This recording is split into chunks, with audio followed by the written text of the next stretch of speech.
Do you think Qifrey has carved magic circles onto his body? You must remember this scene from episode 6. When Qifrey was about to take everyone out for a picnic, he found that it was pouring rain outside. His action here is way too suspicious. Just as Coco thought the picnic would be canceled, Qifrey walked straight into the rain. Then something amazing happened. An invisible barrier automatically appeared around him, and not a single drop of rain touched him. Coco and the others were amazed by this incredible magic, but no one stopped to wonder, where did Qifrey draw the magic circle? From what we see in the scene, Qifrey didn't do anything at all. He simply walked out the door into the rain, and the magic activated with no extra movement. You couldn't see the magic circle anywhere either. Add to that the fact that Qifrey has mentioned he hates water deeply. All of this makes it look like he carved magic circles directly onto his own body.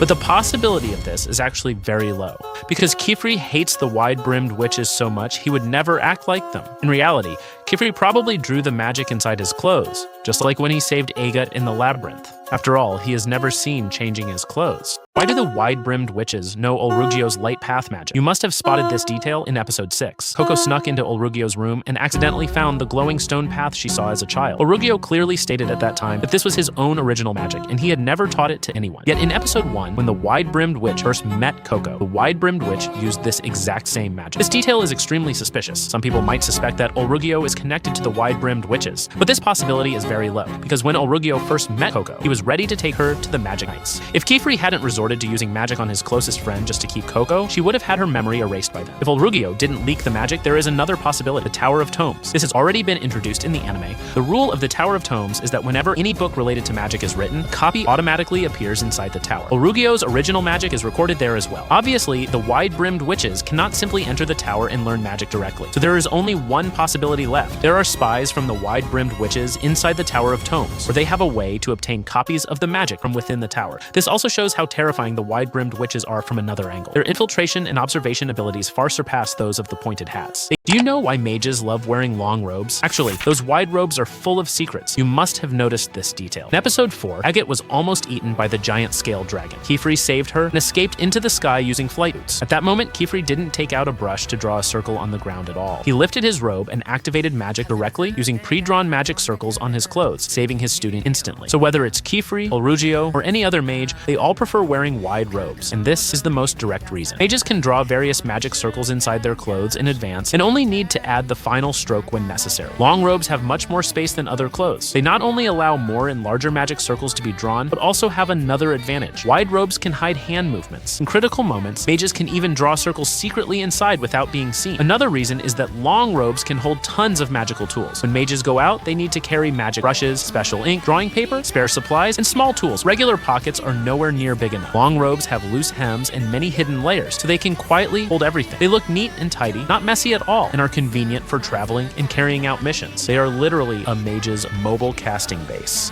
Why do some people think Olrugio shouldn't have a beard? That's completely wrong. If you really know him, you'll realize this scruffy beard fits his character perfectly. Most people's first impression of Olrugio is that this bearded guy looks like a villain. According to the anime's setting, Olrugio holds a special position called the Eye of Inspection. His job is to monitor small ateliers like Qifrey's. Qifrey also mentioned this in episode 6. It's a serious duty, but Olrugio is simply too young. He's the same age as Qifrey, and the two have known each other since long ago as close friends. Because of his young face and his friendship with Qifrey, he can't do his job effectively. So he decided to grow a beard to make himself look more mature. Later in the manga, when Olrugio appeared at the Silver Night Festival without his beard, Coco and the others were completely shocked. They thought he had shaved it off. But it turned out Olrugio was just wearing his newly invented cosmetic mask, a magical tool that uses illusions to make the wearer look as presentable as possible. The mask's effect was simple. The beard and dark circles were gone, and he looked visibly younger. This moment amazed many fans. What a waste of a handsome face. But that's exactly why Olrugio is forced to keep his beard. He wants to look more reliable. If Qifrey is neat and warm, then Olrugio is the mature, steady, and dependable uncle. Is Olrugio's drying magic only for one-time use? Why does he throw it away casually after using it? If you have noticed this detail, you will find the truth is even more interesting than you imagine. First of all, Olrugio's magic is not one-time use. In the magic system of Witch Hat Atelier, as long as the magic circle remains, the magic can be used repeatedly. In episode 6, Coco, who had just finished bathing, chased a brush bug into Olrugio's room. After complaining for a while, Olrugio noticed that Coco's hair was still wet, so he thoughtfully used a drying magic to dry both Coco's hair and the brush bug's fur. Then he casually tossed the ring onto a plate full of rings. All the rings inside were engraved engraved with magic circles. This sight makes people mistakenly think that this magic is one-time use and is thrown away after being used. Actually, this idea is completely wrong. El Rugio looks very messy and unkempt on the outside, and he throws things around casually. His expression also looks quite cold, but don't be fooled by his appearance. He noticed Coco's wet hair at the first moment and used magic to dry it for her. Besides, all kinds of magic rings on the plate were carved by himself. These are all practical small magic tools he made on his own, and most of them are used for taking care of others. So El Rugio's magic is not one-time use at all. It's just that he is careless by nature and likes to throw things around. His room is also very messy, but that doesn't change the fact that he is actually a thoughtful man with a contrasting, gentle side. Don't you think so?